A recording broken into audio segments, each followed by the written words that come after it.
Hello and welcome to Give and Toke, the show that elevates the conversation about cannabis to a higher level. I'm your host Paul, and today we welcome Sacha La Forgia, who is the co-founder of Golden Days Cultivators, a South Australian-based indoor cultivator and supplier of medicinal cannabis born out of prior experience in South Australia's world-renowned alcohol industry.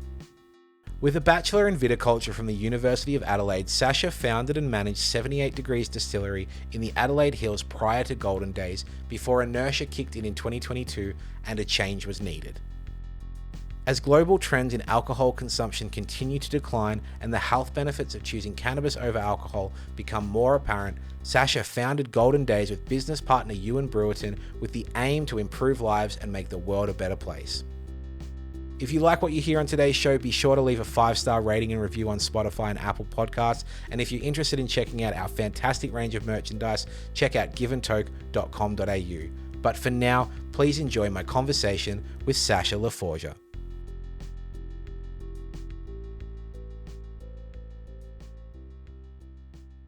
Sacha, welcome to the show. Thanks for having me, Paul. It's really nice to have you here.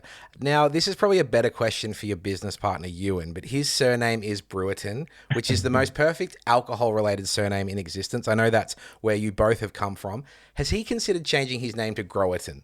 We've discussed this at great length already. I think it's going to have to happen. Yeah, I don't know. I'm sure it's a real pain in the butt to change your name legally, but I think it would be absolutely perfect for him to make that transition. So Ewan, if you're listening, please change that name to Growerton. It's time. It totally is. So you were the founder and former managing director of 78 Degrees Distillery in the Adelaide Hills. In 2020, you won Distiller of the Year. Tell me about how you got your start in booze and why you left it behind for cannabis. So I grew up in South Australia. We make 70% of Australia's premium wine. So it's a huge industry here. I think up until 2019, food and wine was our second biggest industry. So it's really important to our state, but also anyone that lives here either works in the wine industry or is friends with someone who does. So it's a really well-trodden path for a lot of young people. I had Italian heritage. We made wine as a family growing up. It was just a part of life. Went through school, didn't know what I wanted to do, but I wanted to travel and have fun. So winemaking was a great fit. We've got a degree for it here in Adelaide. So I did that, got bored pretty quickly and went traveling. Did the traveling winemaker thing, just went Northern Hemisphere, Southern Hemisphere for like 6 years. So I did 14 vintages in 7 different countries. And at the end of that period, I was working in Germany. And one of my best mates from school was as well. And his cousin, he's also Italian, his cousin owns a grappa distillery in Italy. So we both went there and did a grappa season. And the guy that owned the distillery was like, guys, why don't you just go home and start your own distillery? And we went, oh shit, that's a great idea. So that's exactly what we did. And we were like, we're both 26. We'd both been traveling for ages. We had no money, no experience, no idea. And we just jumped into it. I had just taken my first ever full-time job as a winemaker in the Adelaide Hills. And it turned out the winery I was working at had this unused room, and it was unused because it was basically unusable. It was tiny, no access, no lights, no power, no water. And I was like, hey man, can I lease that room and set up a distillery? And to his credit, he was just like, yeah, go for it. So we started out in there. It was very ghetto, very basic. It was like we built a still ourselves from a beer keg and some copper that we acquired. And yeah, it just grew from there. We were lucky to be one of the first ones to do it. And that was because we'd seen it happening overseas. So we knew it was going to come here. So we launched, we just rode the wave. The growth came organically. We didn't have any money for marketing. So we focused entirely on quality. Our goal was just to make the best gin we possibly could and hope that spoke for itself. And we found that it did. So that was a wild ride. We became the 3rd highest selling gin in the country within a few years. We won Global Distiller of the Year, World's Best Gin, World's Best Whiskey, heaps of awards. But it was interesting in 2020 when we won Global Distiller of the Year, it did feel like well, what's next? Yeah. Yeah. Hey, we've reached the mountaintop. Yeah, it really did feel like that, which was odd. I think it's just part of my personality is I like the challenge and I like to be learning. So once we'd sort of figured it out, it was, time for a change maybe. But then also for quite a while, I started to feel conflicted about the products I was making. So growing up in that environment, it's very cultural. It's just a part of life. It feels like alcohol is something that is a requirement. It can't be removed. It can't be replaced. There's something wrong with you if you're not drinking it, or you're only not drinking because it's October or Dry July, things like that. Yeah, exactly. But then, you start to see research coming out about the health benefits of alcohol, but, not necessarily talking about the negatives, just focus on the positives. And I remember, at one time we were studying antioxidants in wine and extracting the antioxidants and going, well, that's good for your health. But we were ignoring that it was dissolved in a solution of poison, right? Yes, yeah, yeah. It's pretty good PR that there's that whole like a glass of wine a day is good for your health, right? Like because of the antioxidants. It's like yeah, it's also mixed in with some shit. Yeah, ignore all that stuff. There's some Yeah, great stuff. Um, it's chocolate covered fruit, isn't it? yeah, exactly. That's spot on. So, gradually I started to learn, I went from being, this is just part of life and it's important to, well, hang on a minute, maybe there's some downside here. And then the natural extension of that is, oh, well, am I comfortable being someone that is creating these products, putting them out in the world, and also because if you make it, you have to market it. So, you're out there saying, this is great, it's good stuff. And to be fair, like the product we were making and the products that a lot of the Australian industry make, they tend to be higher cost, higher quality. So that's more of the drink less, but drink better movement, which is a good thing. But I think overall, if you're marketing alcohol, you're still marketing alcohol. And for me, anyway, I started to feel uncomfortable about that. So, I wanted to focus my energy on making products that could help people do good for the world rather than, potentially the opposite or at least, neutral. You've raised a really interesting point for me, one that I haven't thought in depth because I often talk about this cultural relationship Australians have with booze. My 2 years in Canada was very liberating because while a lot of Canadians would say they have a similar drinking culture to us, there wasn't the same level of like, oh my God, why aren't you drinking? Yes, there was still lots of binge drinking, but there wasn't the same kind of level of accusation about what might be wrong with your character for not. You have brought up another level I haven't considered, and that's the classy element of like, living near the Barossa, living near, the one of the world's most famous wine regions, certainly Australia's most. That must be extra challenging because I often think about the social implications of, being at parties and things like this. But you mentioned your friends, your family, everyone knows someone in that industry. So you're not just challenging the societal norms, you're also challenging the work they do. And you've had to challenge the own work you do. And you've listed some really honorable reasons for moving on from booze, like improved health and creating a better world for your kids. So why do you think people are moving away from booze? And I'm curious, if it's not too personal this early in the conversation, have you ever had a negative relationship with booze? Like, have you ever realized the harm it can do you? Yeah, totally. I don't think anyone has grown up and avoided a negative relationship with alcohol. I think most people, if you're a drinker, I think you probably have a negative relationship with alcohol, either in a small way or a big way. I think, and especially when you're young, like, teenage, early 20s, I think it's the world's changing, right? So I think kids these days are a lot more responsible, a lot more health focused. They've been educated a lot better about, the do's and don'ts or whatever. But anyone, my age or older, I think could definitely experience a negative relationship with alcohol at some point.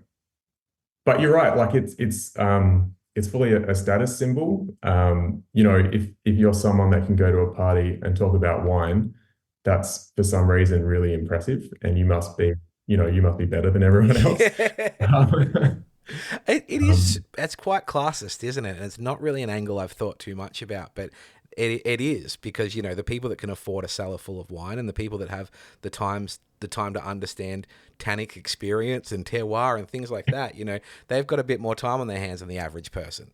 Yeah, totally. It's really strange. And I think you need to remember the origins of alcohol. So, like, there was a time in our history when it was genuinely safer to drink alcohol than water.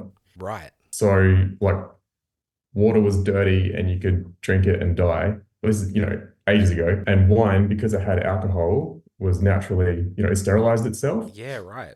And so that was safe. And then also, like, I remember the German brewers way back had these big wooden spoons to stir their beer. And they noticed when they used the wooden spoons that night, the beer would start fermenting. And the next day it would be alcoholic beer. Whereas if they didn't use the spoons, it would just take heaps longer. Right. And when something ferments, it bubbles and it boils and it's crazy, right? And if you don't understand what yeast and microbes are and what fermentation is, that would be a pretty like full-on experience. And naturally, back then, when they couldn't explain what was happening, they attributed it to the gods. Classic. So I mean, there's still plenty of things today that are attributed to the gods, so it's not that yeah. outdated. So you had this environment where it was genuinely safer to drink alcohol than water, and it was being made by the gods. So it was like this pretty important thing. And I think that feeling of alcohol has continued. We still think of it as something that's special and important and potentially, something from the gods. And I think probably, that idea is being carried on by some marketing and whatever. But it's really interesting, I think, if you compare alcohol and cannabis, right? Alcohol has this image of being a status symbol, drunk by legends, elevates your experience, social connection. But the reality is it is a poison and, maybe it's a fun poison, but it's a poison. And then with cannabis, and it's like, oh, it's the worst thing ever, reefer madness, all the crazy stuff's going to happen. It causes, psychosis or whatever. In reality, it's a medicine. So they're like completely inverted. And I think it's funny if you put cannabis in the same regulatory framework as alcohol and you switch to alcohol to the regulatory framework of cannabis, you'd have like an immediate improvement in public health. But for some reason, this is just so scary to everyone. It's funny because I think you're right about the status symbol part. It's the data doesn't add up, and I think about the fact that for me, alcohol is a true depressant. Like talking about drinking legends, that's what I thought I was as a teenager. I am ashamed to say I could handle 4 liters of goon on a Thursday night when I was 17 if I wanted to. And that's nothing to be proud of. Like I look back on that and I'm just like, how am I still alive?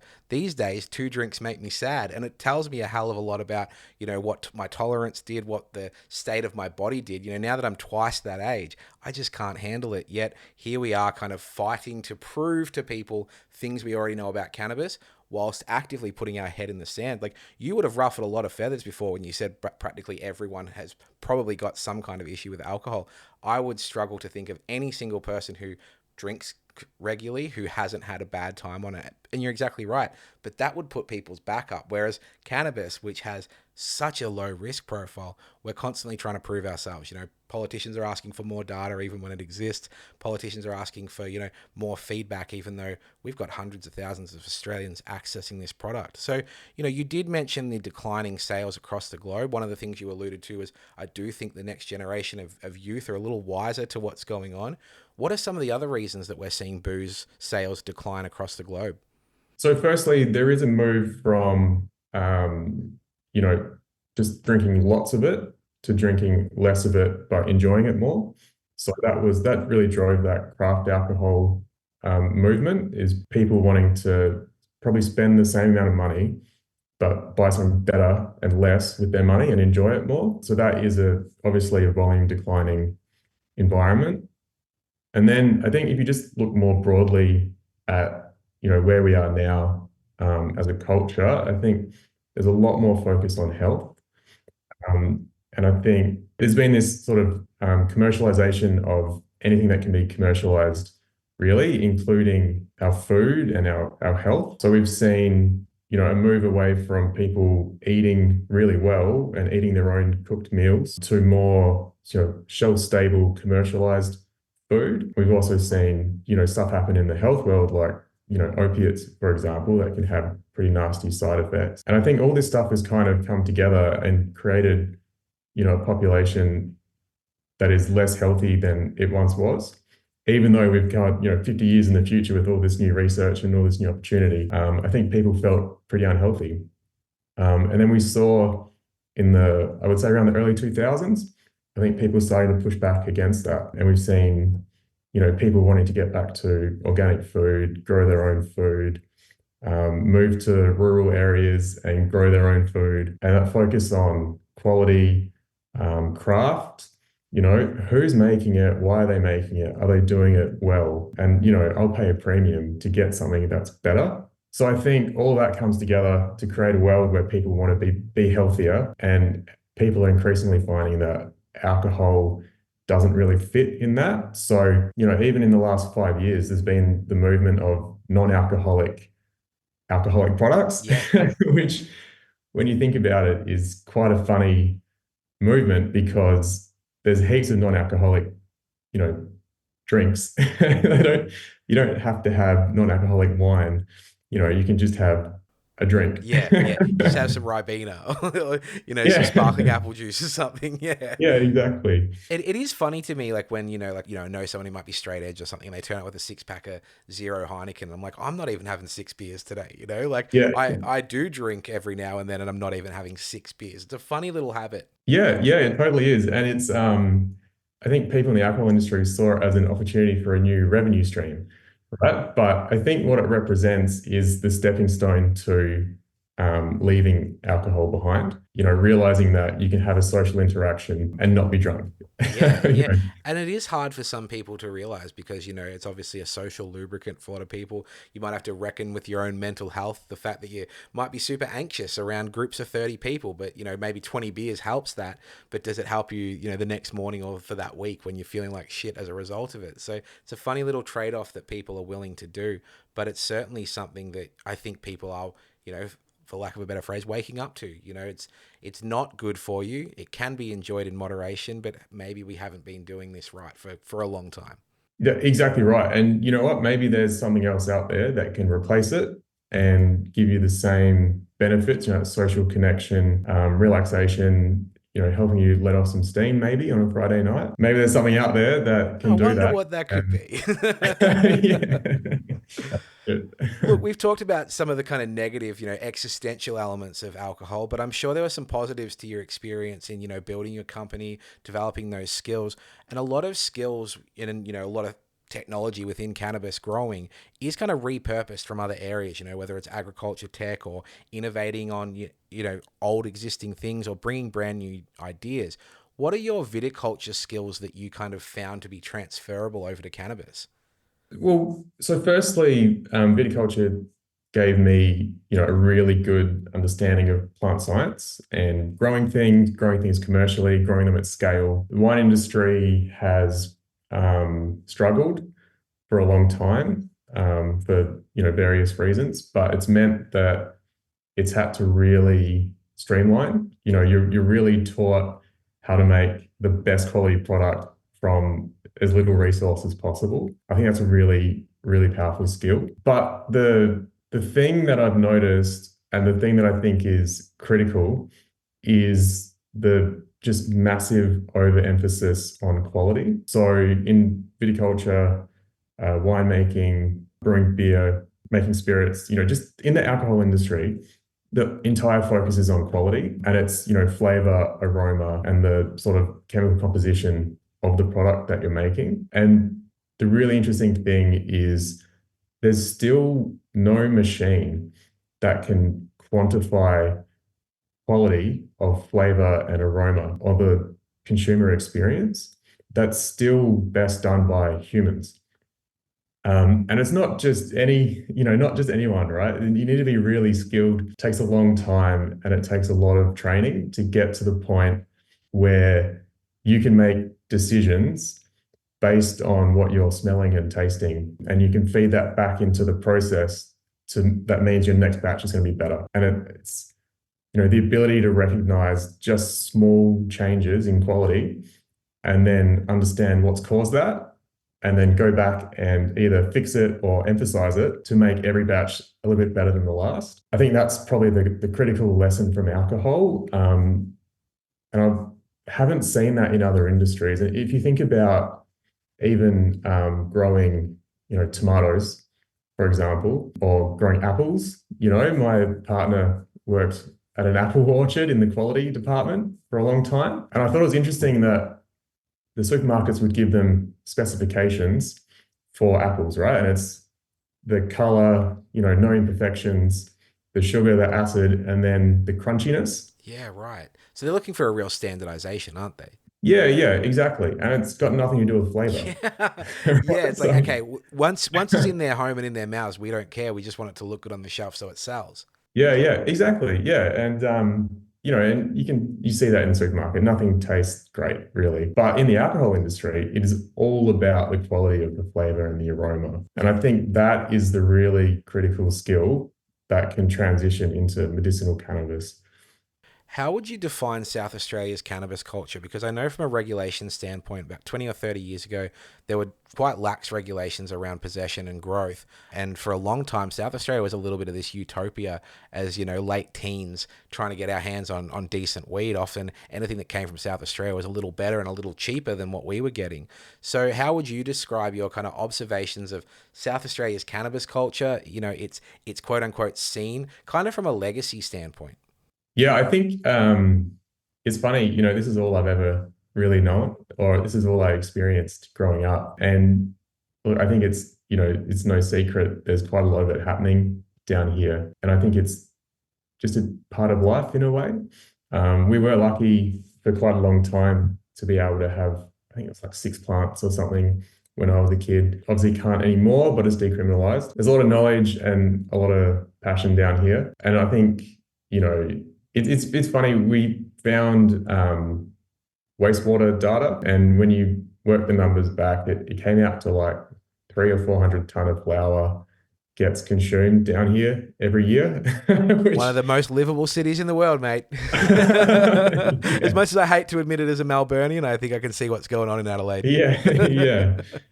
And it's funny, like the government knows it, our state government is fully aware of it. And, you'd think that would be helpful for the cause of legalization or making it just more accessible to people. So hopefully, we see some changes down here.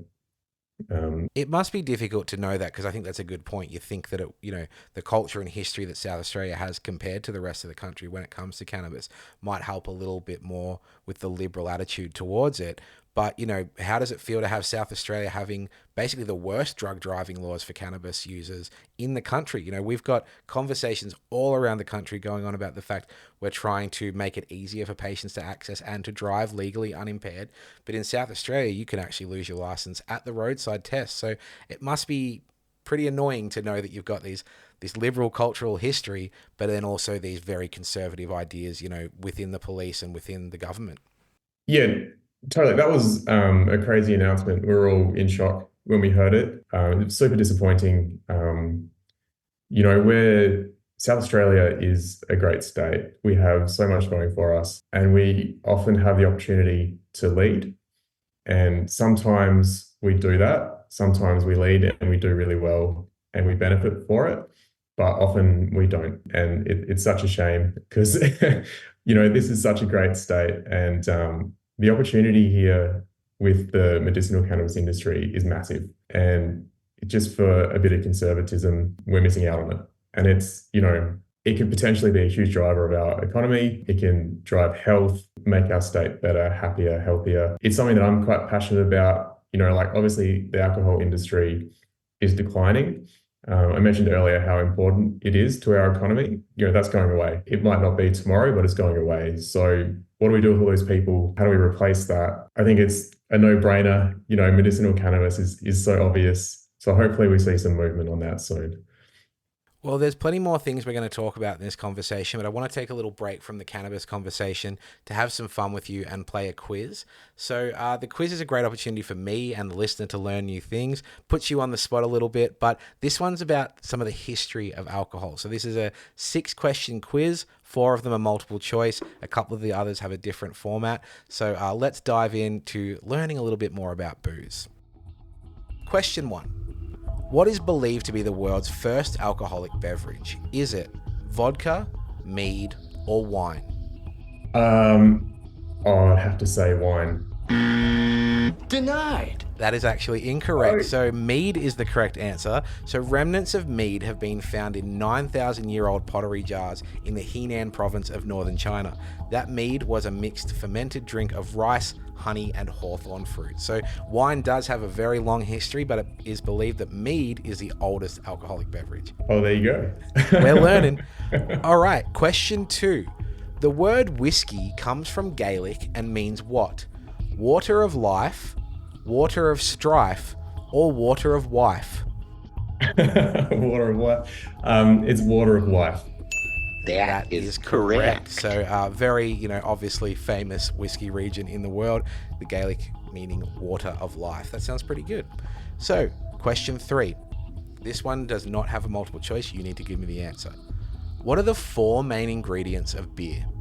Oh, shit, you're testing me. Barley, water, yeast, and hops. That is correct. Well done. Hey, I put you on the spot, but you got it. Nice. All right, you're 2 from 3. Which country consumes the most alcohol per capita? Is it Russia, the United States, or Romania? Ooh. That's a tough one. Romania drinks a lot of fruit brandy, but... No, I'm stopping you there. Don't do a but. That is correct, Romania. I could hear the but coming like, no, you've got it.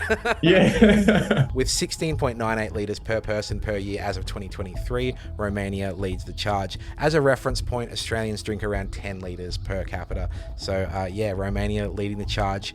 Probably not, something you want to be top of the leaderboard of. Yeah. All right. Question 5. According to the Australian Institute of Health and Welfare, regular strength beer, spirits, and wine are the 3 most popular alcoholic beverages in Australia.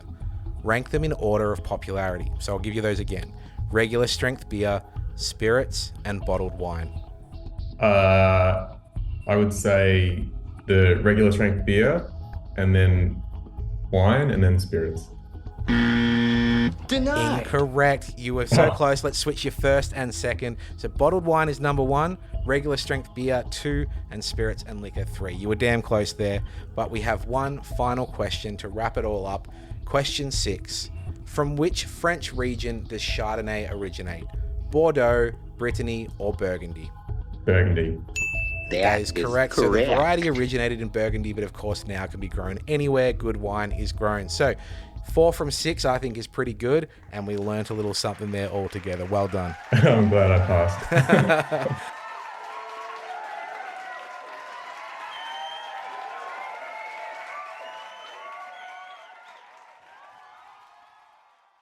All right, let's spend a little time now talking about the Australian cannabis industry because, you've left booze behind. You're moving over towards cultivating for the Australian market.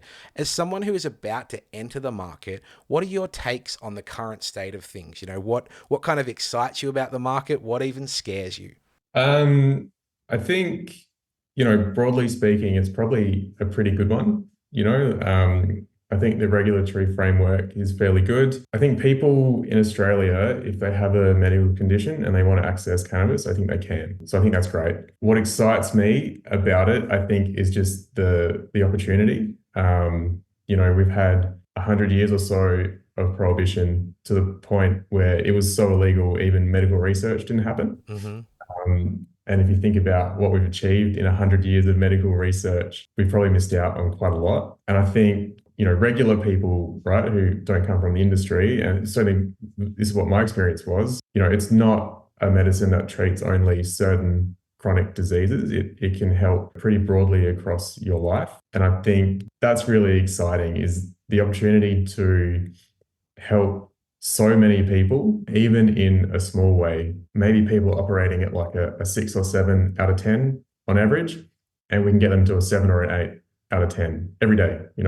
That's great and that's huge. And then, looking forwards into a world where cannabis is used as a way of replacing traditional medicines that maybe have some negative side effects, but maybe it plays like a hybrid role where it's used to improve health, but it's also used to, replace alcohol potentially, improve social connection, improve, just general happiness. I think that's really exciting, like, transitioning to a world where health and happiness go hand in hand. And You speak quite fondly of the plant and you speak a lot about the potential benefits of it. Are these things you've experienced yourself? Like when you use cannabis and the relationship you have with it, are some of these things are what you're discovering for your own health? yeah, totally. Yeah, me, people I love, my family, we've all had a similar experience. So look, I've benefited from cannabis overseas in legal markets. I worked in North America a lot, so I was able to experience it in that environment where I didn't have to get drunk. I could meet people, have fun, connect with people, make friends in a completely new country. People don't know how good it is until they get to try it in that regard. If that's an abstract concept like socializing with legal cannabis for people, it can be really hard for them to see just how great it can be. Yeah, totally. Yeah, and it's a pretty quick realization. Yeah, yeah, absolutely. I have fond memories of sitting at like a restaurant in Vancouver and like just letting the waiter know, oh, I'm just going to duck out for a doobie before dinner. And they're like, yeah, no worries, I'll keep your table for you. Like that is a huge privilege. I did not take that for granted.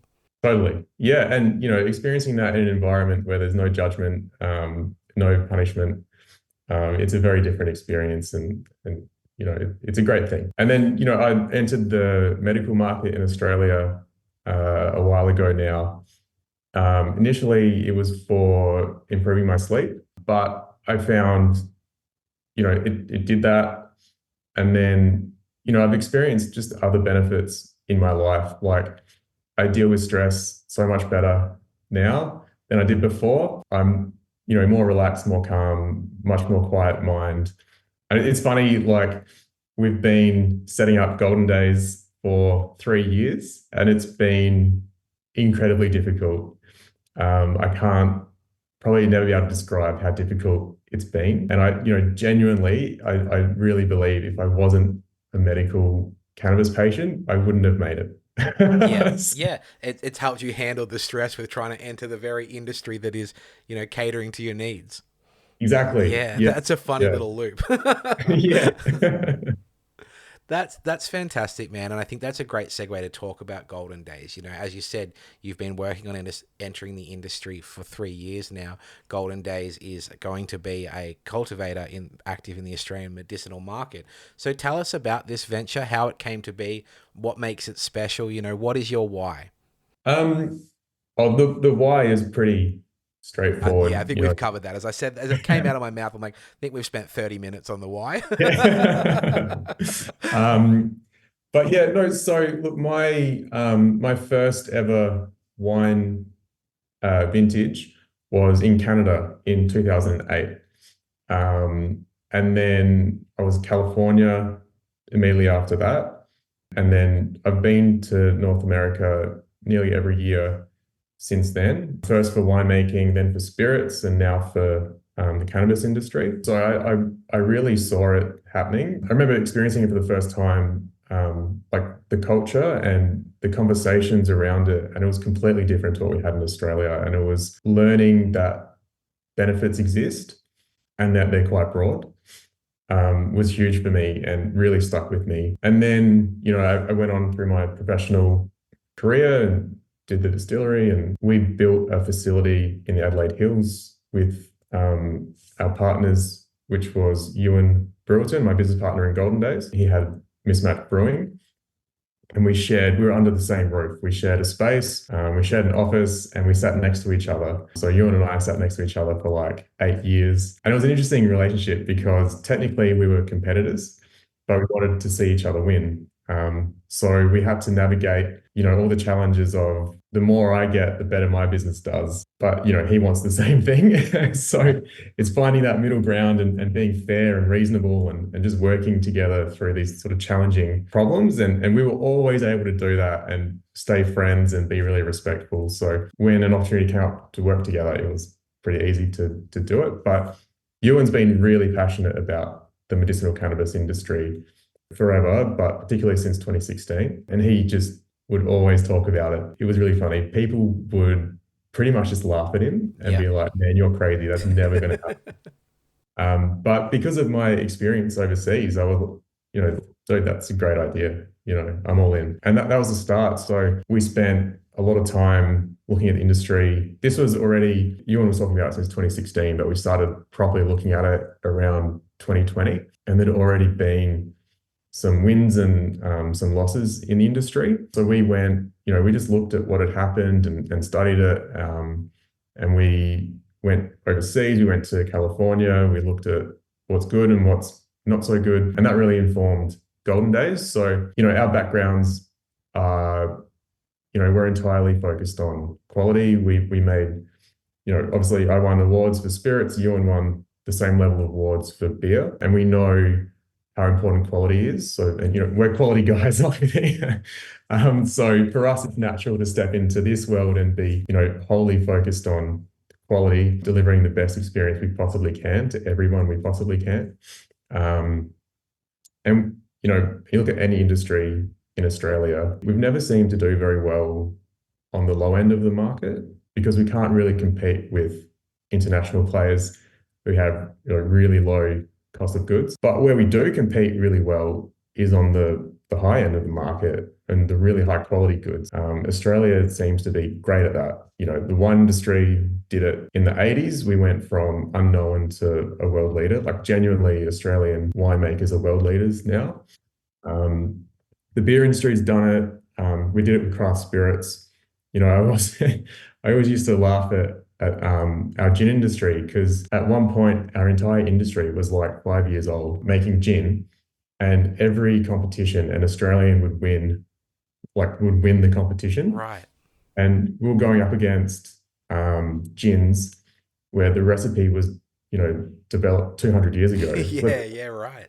200 years of experience versus 5 and we were winning, right? And I think it just shows the strength of Australia and our ability to play really well in the quality game. So that's something that we're, ultra passionate about, is just being the best we can be every day. And we both believe we have the opportunity in Australia in this industry to become world leaders. We don't have to follow California. We don't have to follow Canada. We can get started and we can, create our own path, and we can genuinely show the world what this can be. That's a conversation that excites me. I've had the privilege of speaking to a number of prolific Australian cultivators and owners of facilities. I think about Tom Varga from Green Farmers. I think about Tom Forrest from Pure New Zealand, and the way that they speak about this capacity for what Australia could be. We're not there yet. We're way off, but that desire to be a world leader. If we are in agriculture, in meat, in wine, why can't we be in cannabis as well? We've got outstanding conditions for it. So let's do this. And it leads me to wanting to talk about your cultivation practices, because we do have this big giant country full of sunlight.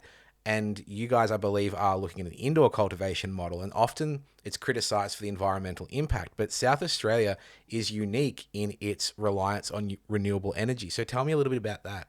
Yeah, so I'm really glad you brought that up, because I am a very proud South Australian, like every other South Australian. But yeah, look, at a time, 10, 15 years ago, at a time when the federal government was investing in coal, for some reason, our state government went, bugger it, we're all in on renewables. We copped a lot of shit for that. But now we're in a world where, last month, 88% of our power came from renewables, and we exported more than we imported. So, it's even potentially a great economic driver for us, exporting power to Victoria. I'm really proud of that fact, but it means, we can grow indoor, and there is a high power demand, right? You can't deny that. But in 2026, 100% of our power is going to come from renewables. So that has a much lower impact on the world than if it comes from coal. But, crucially, growing great cannabis is all about environmental control. I think there's a lot of arguments in this industry and a lot of contradicting point of views, but I think everyone can agree environmental control is probably the most important thing. So for us, indoor seemed like just the path to go on. And we've worked really hard to make sure we control our environment really, really well. We've, spent a lot of time with US farmers. We were really lucky actually to meet a guy named Matthew Dent. I'm not sure if you've come across him. If you haven't, you will.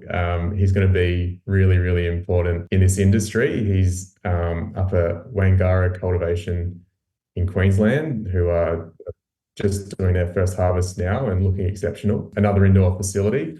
We've actually become really good friends with them, and we're working together to try and raise the bar of quality. But Matty Dent has heaps of experience and knowledge, and he's been our guy locally to really help put the finishing touches on the facility and make sure we're doing everything we can to be the best quality. But at the same time, we didn't go out and raise heaps of money. So we've been really cautious spending money. We've only spent it on the things that matter. Yeah, so we're very proud to be in a state that has such a big emphasis on renewables, and very proud to be essentially finished building this facility that has, awesome environmental control, but kind to the planet. Tell us about the vision of Golden Days.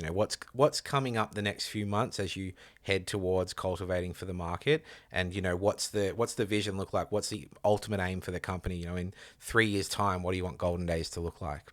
Yeah, so we're just waiting on our permit to come through, and then we'll be cultivating. Initially, we're going to be bringing in, really good genetics from California, but then ultimately, as I mentioned before, we want to be the world leaders. So we'll be developing our own programs, going as hard as we can. Ewan and I are both very passionate about improving lives.